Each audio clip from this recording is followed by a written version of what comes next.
Hello everyone, welcome back to my channel that is English field. Friends, बहुत सारे लोगों ने ये बोला और मैंने आपसे पूछा था मेरे लास्ट वीडियो में।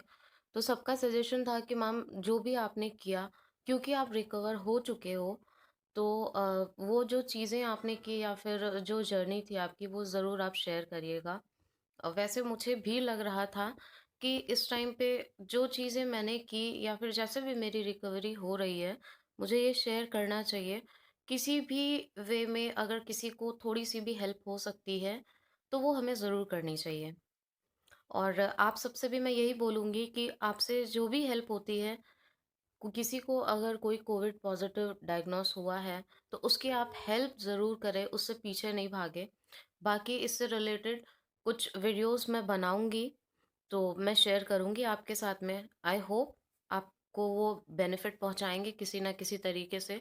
और जिनको ज़रूरत है, मुझे पता है कि ज़रूरत है, तो वो बहुत हेल्प करेंगे, क्योंकि मेरी जर्नी में मुझे कुछ वीडियोज़ ने बहुत हेल्प की है। स्पेशली जब आप एकदम से डिलेमा में रहते हो और इतना कंफ्यूजिंग स्टेट ऑफ माइंड आपका रहता है, तो उस टाइम पे यू नीड समवन समवेयर कि जो बता दे कि this is right and this is wrong, ये डूज हैं एंड ये डोंट्स हैं। राइट? तो आइए स्टार्ट करते हैं। मैं बताती हूँ आपको कि क्या क्या चीज़ें इनिशियल स्टेज में होनी चाहिए। सबसे पहले तो आपको इसको लाइटली बिल्कुल नहीं लेना है। अगर आपको कोई भी प्रॉब्लम हो रही है आपकी बॉडी में, थोड़े से भी अनयूजुअल चेंजेस अगर आपको फील हो रहे हैं, आप देखिए अभी भी मेरी आवाज़ वो आवाज़ नहीं है। Still I have some cough problem, still I have somewhat infection in throat. तो मैं ये बोल के आपको डराना नहीं चाहती हूँ, लेकिन आपको लाइटली नहीं लेना है, क्योंकि किसी भी टाइम पे ये किसी भी रूप में आपको डैमेज कर सकता है। इसलिए आपको ये सोचना है कि सीरियसली इसकी रिकवरी आपको चाहिए, और किस तरीके से चाहिए वो अब हम देखते हैं। सबसे पहला स्टेप, अगर आपको पता चल जाए कि आप कोविड पॉजिटिव हो, तो पैनिक बिल्कुल भी नहीं करना है कि हाय राम अब मुझे क्या होगा। वैसे मुझे भी थोड़ा सा ये लगा था, लेकिन मेरी फैमिली में कुछ लोगों को हो चुका था, तो उन चीज़ों को देख करके मैं थोड़ा सा उस चीज़ से बाहर थी। तो पॉजिटिवली रह के और बिना पैनिक हुए, क्योंकि वो पैनिक भी आपको प्रॉब्लम दे सकता है, तो एकदम पॉजिटिव रहिए कि मैं ठीक हो जाऊंगा या हो जाऊंगी। उसके बाद में ऐसे सिम्टम्स जो आपको बिल्कुल इग्नोर नहीं करने हैं, क्योंकि इसका कोई फिक्स सिम्टम नहीं है जिसको आप बोल सको कि आपका फीवर 100 है तो मतलब आप कोविड पॉजिटिव हो। It's just an example to explain you. Symptom जैसे कि आपके कान में पेन हो सकता है, आपको बॉडी एक हो सकता है, सिर्फ गर्दन में पेन हो सकता है पूरी बॉडी में हो, पैरों में आपको बहुत ज़्यादा पेन फ़ील हो सकता है। और एक सबसे मेजर सिम्पटम कि आपको आप उठें और आपको ऐसा लगे कि आपकी बॉडी आपका बिल्कुल भी साथ नहीं दे रही है। बिल्कुल भी साथ नहीं दे रही है मीन्स कि एकदम से खाली हो चुकी है आपकी बॉडी, और दूसरे के सहारे से ही आप थोड़ा बहुत भी मूव कर पाओगे। बहुत ज़्यादा हेडेक, डिस्प्रिन वगैरह जो भी टैबलेट्स आती हैं, वो लेने के बाद भी अगर आपका सर दर्द ना जाए, बहुत ज़्यादा आपको बॉडी में हैवीनेस फ़ील हो, थ्रोट में आपको कुछ भी इन्फेक्शन फ़ील हो, वो कोल्ड कफ जैसा इन्फेक्शन आपको फ़ील होता है तो पता चल जाता है। तो इसको आप नॉर्मल समझ के प्लीज़ इग्नोर ना करें। ये जब हमें पता है कि हमारे आस-पास कुआँ है, तो जैसे हम उस कुएँ से बचते हैं और बच के चलते हैं, just in the same way आपको पता है आपके आसपास कोविड का ही टाइम चल रहा है और वो भी इतना क्रूशियल, तो आप उससे बच के ही रहिए। If I talk about me, मैं बहुत ज़्यादा मतलब प्रिकॉशन से भी ज़्यादा प्रिकॉशन मैंने लिए थे। बहुत ज़्यादा मैं सेफ रहती थी। कैसे मुझे हुआ मैं आपको बताऊँगी, और आपको पता भी नहीं चलता है कि आपने गलती कहाँ की है और आपको हो गया। ठीक है? इसलिए मैंने बोला कि जैसे आप कुएँ से बचते हैं उस तरीके से हर एक अनयूजुअल चेंज जो कि आपको अपनी बॉडी में अजीब लगे, जिसको कि आप बोले कि आज मुझे कुछ अजीब फील हो रहा है, तो उस पे आपको गौर करने की ज़रूरत है। और तुरंत प्लीज़ आप सोशल डिस्टेंसिंग मेंटेन कर लें अपनी फैमिली में, बच्चों से, जो बड़े बुजुर्ग हैं उन लोगों से, या जो भी आपकी फैमिली में है। आपको है कोविड, नहीं है, टेस्ट कराया है, नहीं कराया है, उसके बावजूद आप अपना डिस्टेंस तुरंत मेंटेन कर लें। इन माय फैमिली कुकिंग मैं ही करती हूँ, उसके बावजूद कोई बाकी touchwood, it's a god blessing, बाकी कोई भी पॉजिटिव नहीं है, सब लोग नेगेटिव हैं। किसी और को इन्फेक्शन नहीं हुआ, वो सिर्फ़ इसलिए क्योंकि मुझे जैसे ही बॉडी में अनयूजुअल चेंजेस फ़ील होने लगे, ये 3 दिन मुझे ऐसा फ़ील हुआ। मैंने भी थोड़ा-सा लेट किया बट फिर भी मैंने काफ़ी जल्दी एक्टिव होके खुद को आइसोलेट कर लिया। फर्स्ट डे मुझे थोड़ा कोल्ड वगैरह लगा तो I thought because of this weather change ये मुझे हो रहा है बट वो वेदर चेंज नहीं था। इसीलिए मैं ये शेयर कर रही हूँ आपसे कि कहीं आप भी ये चीज़ ना सोचो कि this is due to change of weather. उसके बाद में नेक्स्ट डे मुझे थोड़ा-सा थ्रोट में लगा कि मुझे खराश है, तो भी मुझे यही लगा क्योंकि आई एम वेरी सेंसिटिव तो मुझे ये लगा कि ये कोल्ड के ही सिम्पटम्स हैं। After that when I woke up मेरी बॉडी बिल्कुल भी मेरा साथ नहीं दे रही थी। आई फेल्ट लाइक कि मतलब ऐसा कैसे हो सकता है? फ़ीवर भी नहीं था कि आप बोलो कि कोविड है, इसलिए मैं बोल रही हूँ कि फ़ीवर पे आप मत जाइएगा कि मुझे फ़ीवर नहीं है, आई एम ओके। ऐसा बिल्कुल भी नहीं है। आप दूसरों को इन्फेक्शन दे सकते हो, खुद तो आप जो हो वो हो ही। उसके बाद में फिर मैं बिल्कुल हिल नहीं पा रही थी। I was not able to walk, to move, to work further means I was not even able to breathe properly. Breathe properly से मतलब ये नहीं है कि साँस अटक गई, तुरंत हॉस्पिटलाइज़ होना पड़े। नॉर्मल जो आप साँस लेते हो, वो चीज़ बिल्कुल भी नहीं थी। योगा करना मेरा रूटीन है। मैं अपने लिए 10 मिनट ज़रूर निकालती हूँ और इस कोविड के टाइम पे तो मैं ज़रूर कर रही थी, मेरी पूरी फैमिली करती है। तो जैसे ही मैंने ब्रीदिंग एक्सरसाइज़ेज़ स्टार्ट की, कपालभाति और ये सारी चीज़ें, मेरी बॉडी मेरा साथ नहीं दे रही थी। तो मुझे लगा कि it is something which is not common. ये कुछ ऐसा है जो बिल्कुल अजीब है और मैंने खुद को आइसोलेट कर लिया। उस दिन मैंने कुकिंग भी नहीं की, कुछ नहीं किया। थोड़ी ही देर बाद मेरी हालत और भी बुरी हो गई। उसके बाद में मुझे फ़ीवर फ़ील होने लगा लेकिन फ़ीवर आया नहीं था। फ़ीवर थर्मामीटर पे शो नहीं कर रहा था, इट वाज़ जस्ट 98। तो फ़ीवर शो नहीं कर रहा था लेकिन फ़ीवरिश आपको फ़ील होगा अंदर से, जो थोड़ा गरम टाइप का और थकान बहुत ज़्यादा इस टाइप से लगती है, तो फ़ीवरिश फ़ील हो रहा था। अगर आपको फ़ीवरिश फ़ील भी होता है तो इट मीन्स कहीं न कहीं आपको चाहे माइल्ड है लेकिन आपको है, तो वो हो सकता है आपके लिए माइल्ड हो लेकिन जिसको आप ट्रांसफ़र करो उसके लिए वो डेंजर हो जाए।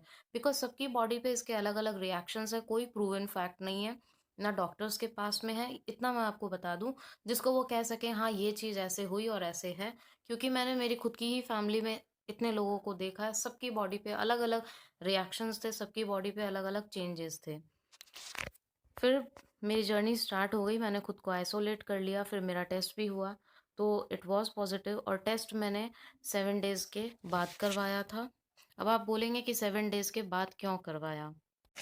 इट्स ओनली बिकॉज़ कि जो एंटीजन टेस्ट है, उसकी कोई मैं तो आपको यही सजेस्ट करूँगी कि उस पे वो बिल्कुल भी ट्रस्टवर्दी नहीं है, नेगेटिव को पॉज़िटिव, पॉज़िटिव को नेगेटिव बता रहा है।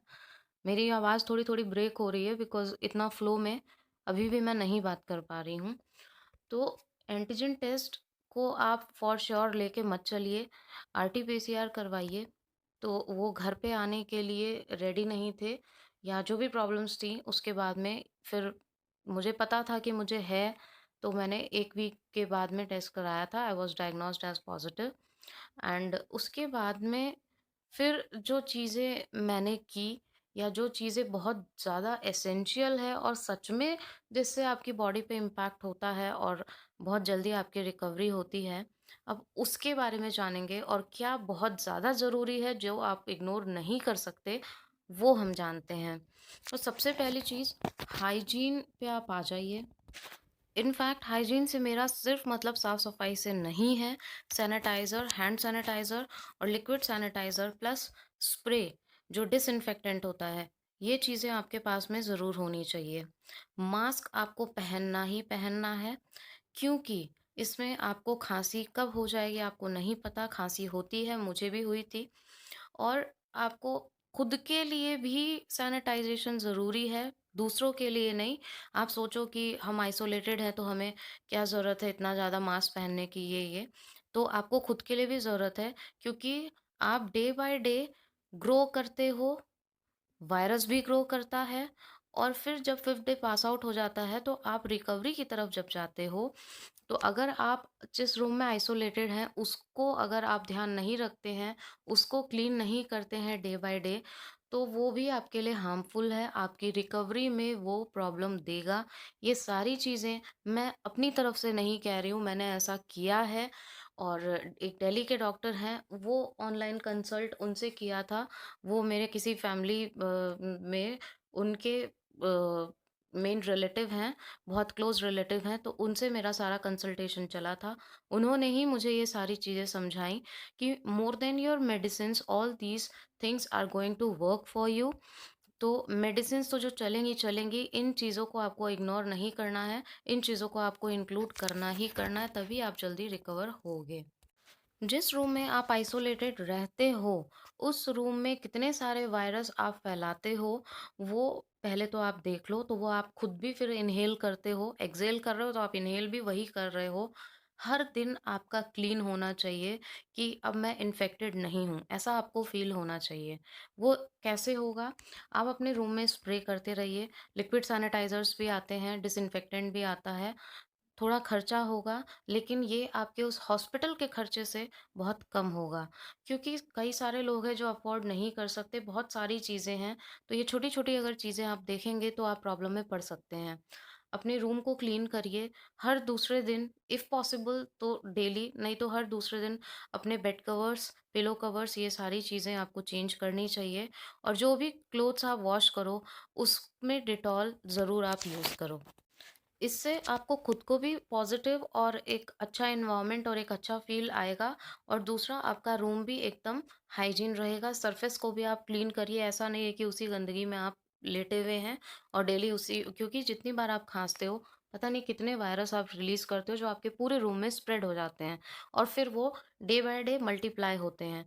तो आप अगर स्प्रे करते हो, इसको एकदम हैबिट बना लो। जैसे युद्ध में सबके लिए हथियार होते हैं, गन्स होती हैं सोल्जर्स के लिए, वैसे कोरोना में ये बिल्कुल सच है कि मास्क और सैनिटाइज़र ये सारी चीज़ें बहुत आपके लिए एक हथियार का काम करती हैं, मोर than your medicine, again and again I am telling you.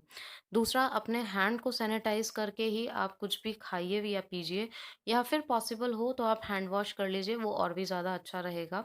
लेकिन आपको खुद को भी बार-बार अपने हैंड वॉश करने हैं, जिससे कि आपकी बॉडी अंदर से खुद क्लीन रहे। अब आपके रूम में वेंटिलेशन होना बहुत ज़रूरी है। अगर जिसमें कोई विंडो हो जो थोड़ी, जहाँ से आपको बाहर की ऑक्सीजन मिल सके, जहाँ से कुछ प्लांट्स, कुछ ट्रीज़, इन सब की आपको फ्रेश एयर लग सके। अगर न क्योंकि एक तो ये पॉज़िटिव फ़ील देती है, बंद-बंद होके आपका जो माइंड है ना चाहते हुए भी पूरी नेगेटिविटी कैप्चर करता है, आप बहुत ज़्यादा होपलेस हो जाते हो। और अगर आपका रूम एयरी नहीं है, मीन्स वहाँ पे इतने सारे ऐसा कुछ नहीं है, तो आप अपना एक टाइम फिक्स कर लो, लोगों को साइड में कर दीजिए जो आपके जो भी फैमिली मेंबर्स हैं, और एक टाइम आप बाहर निकल के या तो कहीं पे ऐसी जगह पे खड़े हो जाइए जहाँ पे आपको हवा लग सके, और उसके बाद में उस एरिया को आप सैनिटाइज़र से सैनिटाइज़ करके वापस अंदर आ सकते हो। लेकिन प्लीज़ आप वेंटिलेशन में ज़रूर जाएँ, पेड़-पौधों के पास में ज़रूर जाएँ, ये पॉज़िटिव इम्पैक्ट तो देता ही है, प्लस आपकी हेल्थ भी इम्प्रूव करता है। अब ये बातें बातें नहीं रह गई, मैंने खुद एक्सपीरियंस किया है, इसलिए मैं आपको बोल रही हूँ। मेडिसिन से ज़्यादा आपके लिए ये वर्क करेगा और आप खुद देखोगे कि आपकी रिकवरी कितनी फ़ास्ट होती है। इसलिए अगर नहीं है, तो आप ये चीज़ यूज़ कर सकते हैं, ऐसा नहीं है कि आप बाहर नहीं निकल सकते। आप पूरा डबल मास्क लगा के निकलो, हाथ में सैनिटाइज़र रखो, जहाँ-जहाँ से आप पास आउट हो, वहाँ पे सैनिटाइज़र मतलब स्प्रे कर सकते हो, ओके? दूसरी बात, अगर आप कॉमन बाथरूम यूज़ कर रहे हो, अगर कॉमन लैट बाथ आप यूज़ कर रहे हो, तो उसको भी आप चाहे 500 बार यूज़ कर रहे हो, आपको 500 बार सैनिटाइज़ करना है, जिससे ये इन्फेक्शन दूसरों को ना फैल सके। और अगर आपका सेपरेट है, ऐसी व्यवस्था है, तो वेल एंड गुड है। लेकिन अगर आप कॉमन यूज़ करते हो, क्योंकि कई लोगों के साथ में ऐसी मजबूरी हो जाती है। मेरे खुद के एक रिलेटिव थे, उनके साथ में ऐसी प्रॉब्लम हुई थी, तो उन्होंने यही किया था। और आप पूरे वहाँ पे पूरे अपने बाथरूम में सैनिटाइज़र स्प्रे करिए और उसको डिसइन्फेक्ट करके आ जाइए। कोई प्रॉब्लम नहीं होगी, क्योंकि इस वायरस को इंस्टेंटली सैनिटाइज़र जो है वो किल कर देता है। अब पॉज़िटिव रहिए, पैनिक मत होइए, हर चीज़ हैंडल करी जा सकती है। फैमिली का जो मॉरल सपोर्ट होता है वो उसमें बहुत इम्पोर्टेंट रोल प्ले करता है एंड इट्स अ फैक्ट। ऐसा नहीं है कि आप बिल्कुल सबसे कट जाएं या फिर जिनको है उनको आप बिल्कुल एकदम अलग थलग करके रखें। आइसोलेशन का मतलब ये नहीं होता है कि आप उनसे इंटरेक्ट ना करें, उनको पूछें नहीं, उनको ह्यूमिलिएटेड फील कराएं, क्योंकि ऐसी चीज़ें बहुत हो रही है। तो please it's my humble request, I face this problem so I can realise the pain of that suffering, कि वैसे ही इतना ज़्यादा मेंटल फिजिकल प्रेशर रहता है, उसके ऊपर अगर बाहर से ऐसा बिहेवियर आता है तो वो जो रिकवरी है वो बहुत ही मुश्किल हो जाती है। बिकॉज इस दौरान it's very painful, you have body pain, you have muscle pain, joint pain, your throat infection, cough problem, खांसी, headache, everything is there, it's not so easy. So please, जो भी अगर कोई इन्फेक्टेड है तो उसको भी आप ये कंडोलेंस दें, उसको भी कंसोल करें कि no, you will be all right and we will fight with you. पूरी केयर करिए, पूरा घर का खाना प्रोवाइड करिए, ये भी एक बेस्ट पार्ट है। आप अगर अच्छी डाइट तो देखिए ले नहीं पाते हैं, बिकॉज़ आपकी जो भूख है वो पूरी तरीके से मर जाती है। बट फिर भी आपको थोड़ा-थोड़ा, थोड़ा-थोड़ा करके खाना बहुत ज़रूरी है, बिकॉज़ खाने के बावजूद इतनी वीकनेस आ जाती है, तो अगर आप बिल्कुल भी खाना बंद कर दोगे, तो आप सोचो आपका क्या हाल होगा। So these are the measures that you should know and you should take this in your mind कि आपको थोड़ा-थोड़ा खाना है। ड्राई फ्रूट्स का यूज़ करिए, क्योंकि थोड़े-थोड़े होते हैं, थोड़ा-थोड़ा आप खाओगे तो वो कहीं न कहीं आपको हेल्प करेंगे। एनर्जी आपको फ़ील होगी अपनी बॉडी में। दूसरी चीज़, डबल मास्क आप खुद भी पहनें और डबल मास्क जो आपसे मिलने आए, वो भी पहनें। इसलिए क्योंकि सिंगल मास्क का कोई यूज़ नहीं है। लिक्विड ड्रॉपलेट्स आप रिलीज़ करते हो और वो फिर जाके हवा में भी स्प्रेड होते हैं और डिस्टेंस पे भी वो जाके स्प्रेड होते हैं। इसलिए मास्क अगर आप लगा रहे हो, तो डबल लेयर कम से कम होनी चाहिए, वरना उस मास्क का कोई भी यूज़ नहीं है, आप लगाओ या फिर मत लगाओ। तो डबल मास्क पहन करके काफ़ी अच्छा खासा डिस्टेंस मेंटेन करके भी आप बात कर सकते हो जो भी पॉजिटिव है उससे। उससे उनको भी अच्छा लगेगा, उनका ऑक्सीजन लेवल आप पूछ सकते हो, टेम्परेचर पूछ सकते हो। ये सब थोड़ी बहुत चीज़ें करने से, इंटरैक्शन बनाए रखने से क्या है कि उनको एक मॉरल सपोर्ट मिलता है और एक स्ट्रेंथ मिलती है इस लड़ाई में आगे चलने के लिए। होम रेमेडीज़ के बारे में जो सब जगह जो बातें पूरी चल रही है, व्हाट्सएप पे भी, सोशल मीडिया पे, हर जगह, तो वो कहीं न कहीं सही है। बट ये हमेशा ध्यान रखिए कि एक्सेस हर चीज़ की बुरी होती है, इसलिए एक्सेस में आपको कोई ट्रीटमेंट नहीं लेना है, चाहे वो होम रेमेडीज़ हों और या फिर आपकी मेडिकेटेड जो मेडिसिन्स आती हैं वो हों।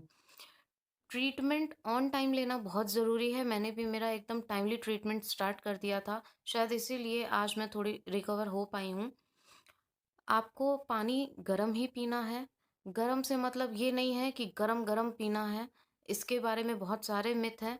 पानी आपका ल्यूक वार्म से थोड़ा-सा ज़्यादा होना चाहिए, लेकिन ऐसा भी ना हो कि आप एकदम चाय की तरह से पानी पी रहे हैं, जैसी चाय रहती है, बार-बार इतना गर्म पानी पी रहे हैं, आपकी मेम्ब्रेन्स जल सकती हैं, आपको थ्रोट में प्रॉब्लम हो सकती है। तो पानी का मतलब ये नहीं है कि बहुत ज़्यादा गर्म खौलता हुआ पानी आपको पीते रहना है। चाय की तरह। ऐसे कई सारे मैसेजेस स्प्रेड हो रहे हैं, तो ऐसा कुछ नहीं है। पानी आपको नॉर्मल टेम्परेचर का नहीं पीना है, क्योंकि वो आपके गले को सूद करेगा। सूदिंग एक फीलिंग देगा। थोड़ा-थोड़ा सिप-सिप करके पीजिए। मैंने जो किया वो गर्म पानी में, मीन्स ल्यूक वार्म से, जिसको गुनगुने से हल्का-सा गर्म, जितना आपको सहन कर सकें आप, तो चाय जैसा पानी नहीं पीना है। तो उसमें आप लेमन निचोड़ के, कम से कम 2 लेमन आप कंज़्यूम ज़रूर करिए। तो मैं उसमें थोड़ा-सा काला नमक और वो लेमन मिक्स करके ज़रूर लेती थी, पानी में ही। और आपको पानी, मैं तो यही सजेस्ट करूँगी कि आप न फ्रिज का तो बिल्कुल नहीं पीना है आपको, और नॉर्मल रूम टेम्परेचर का पानी एटलीस्ट आप 1 महीने तक ना ही पिएँ तो बहुत अच्छा है। अभी भी मैंने पानी पीना स्टार्ट नहीं किया है, नॉर्मल वाला, मैं वही पानी पी रही हूँ। और उस पानी में अगर आप थोड़ी-सी अजवाइन जिसको बॉयल करके उस पानी को रखते हैं, तो वो पानी अगर आप पिएँगे, तो जितनी भी इम्प्योरिटीज़ हैं, वायरस है, वो आपके टॉक्सिन्स जितने भी हैं, वो फ्लश आउट हो जाएँगे।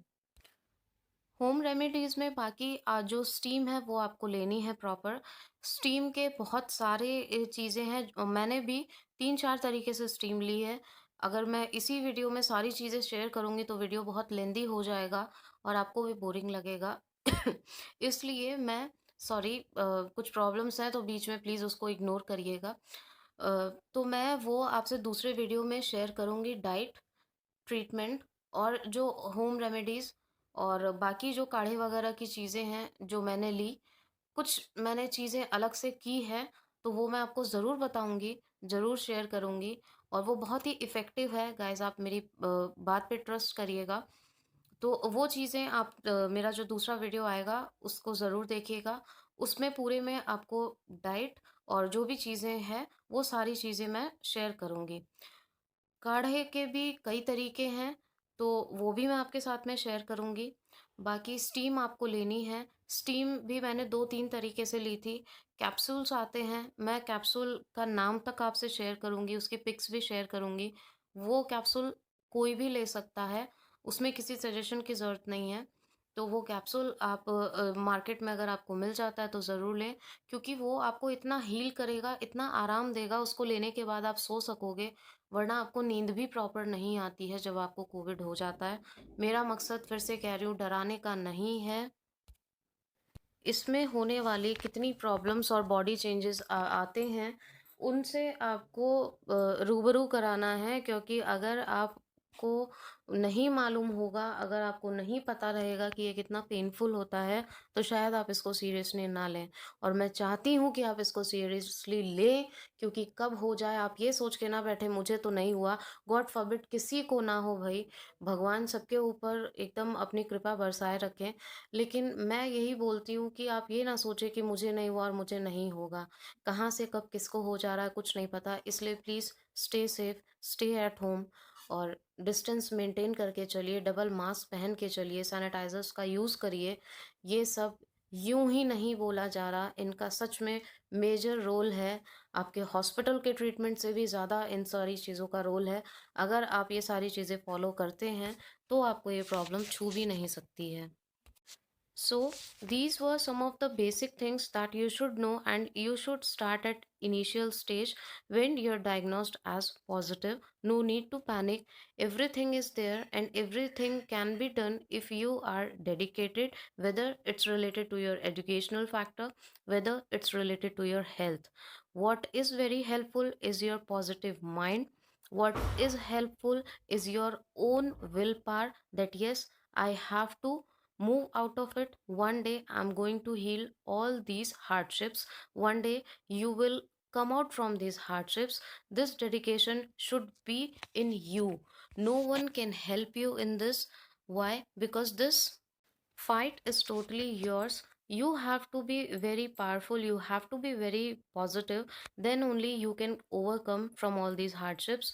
दूसरे हेल्प कर सकते हैं मेडिकेशन देने में, बट जो पेन है, जो सारी प्रॉब्लम्स आपके बॉडी में आती है, जो चीज़ें आती है, रिकवरी के बाद भी आप ही को उससे निकलना है और रिकवरी से पहले भी जब आप अपनी ये जर्नी स्टार्ट करते हो तब भी आप ही को इससे लड़ना है।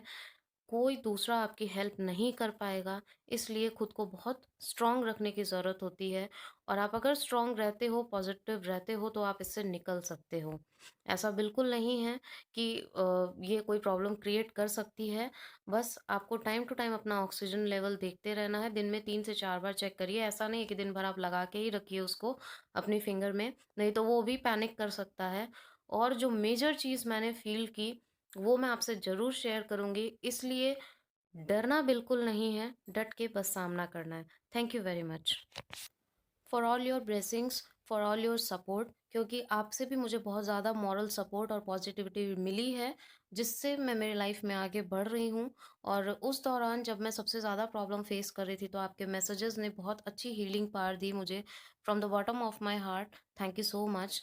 दूसरा, आगे जो वीडियो आएगा उसमें मैं आपसे सारी चीज़ें ये शेयर करूँगी, ये कुछ बेसिक चीज़ें थी और आप अपने कमेंट छोड़ सकते हैं, कमेंट बॉक्स में मुझे बता सकते हैं। अगर इससे रिलेटेड आपका कोई भी क्वेश्चन हो, अगर मेरे पास में आंसर होगा तो मैं इसका आंसर आपको ज़रूर दूँगी। Stay tuned for another video which will be very important with some of the medicines I'll share, which medicine I took, and even the home remedies I took, and some of the major problems that I faced।